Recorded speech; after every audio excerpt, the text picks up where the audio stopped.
Good evening to all here in the West. I am Bill Weir, and perhaps some of you on coastal communities spent the morning like we did here at the Santa Monica Pier, waiting for a tsunami.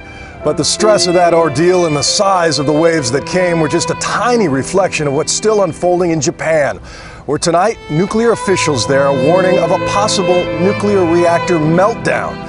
They have been watching 3 facilities near the epicenter with concern all day, and at one of them, fuel rods are now exposed, and if they stay that way, they could release radioactivity and a disaster of unknown proportions.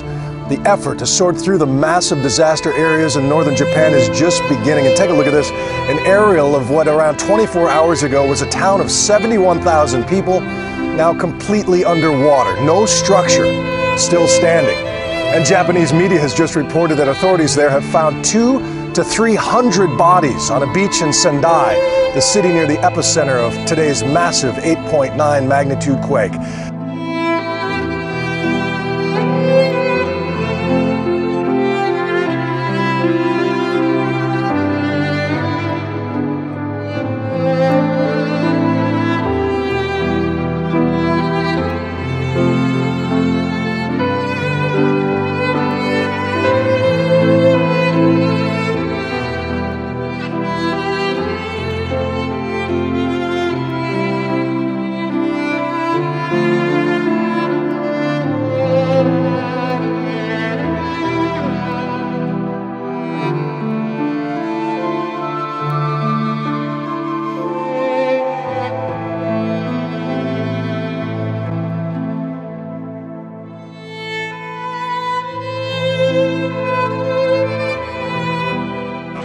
It started off as a shake and then really turned into more of a swing, and just, things falling off shelves, and this real sense of kind of nausea and seasickness almost, with the whole earth shaking underneath you. I did think at one point that I really might die here.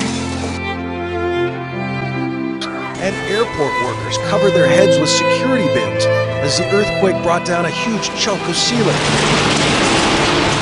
Pillars toppled at a Buddhist temple. Fires burned across the northern part of the country as gas lines ruptured, and this oil refinery was engulfed in massive flames. People started running out of nearby buildings, and when you looked up, you could see that the skyscrapers nearby were swaying like trees in the wind. It was by far the most violent and terrifying earthquake I have ever been in. These trains wobbled on their tracks as the earth moved below.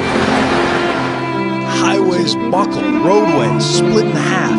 The aftershocks, dozens of them, went on for hours.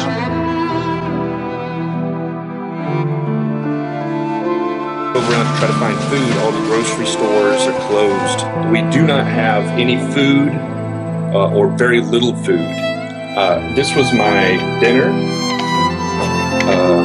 cup noodles, and a thing of orange juice, and that was it. That's the last thing I ate, and that was about 10 hours ago. The only other things I have in the house are like this half thing of tomato sauce, which I'm going to make that work somehow.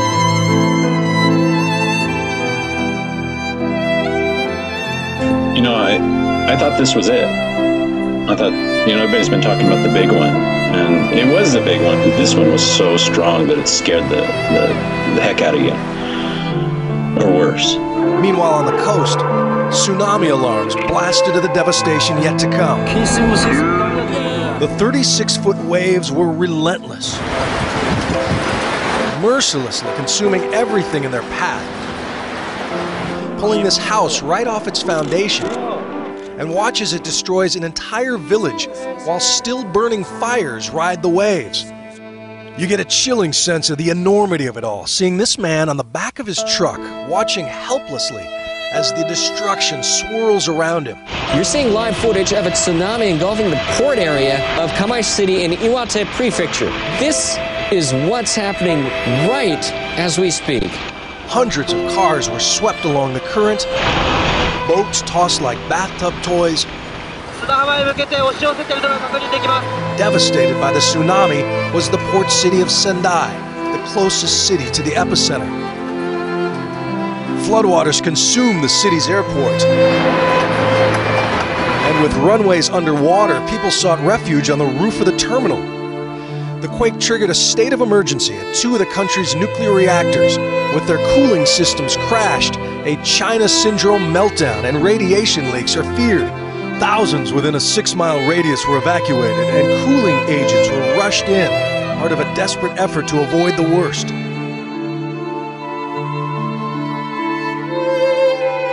The clock is ticking. Every minute that passes, we come closer to the time when there could be a secondary earthquake, when a weakened pipe finally just gives way, ruptures, and all that cooling water bleeds onto the floor.